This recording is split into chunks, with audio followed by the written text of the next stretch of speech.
আসসালামু আলাইকুম ভিউয়ার্স, সবাইকে খামার ও কৃষিকতা ইউটিউব চ্যানেল পক্ষ থেকে স্বাগতম। আজ 11 জুলাই রোজ বৃহস্পতিবার, ঐতিহ্যবাহী চুপাই হাট। দেখতেই পাচ্ছেন বাছুর সহ গাভী গরু এই পাঁচটার মধ্যে বিক্রি করা হয়। অসংখ্য আছে ছোট ছোট বাছুর গাভী।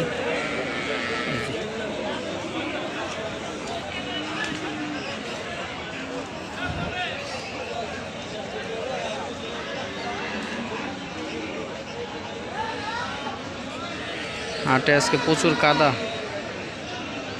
লোক আছে মোটামুটি। ছোট্ট একটা বাস,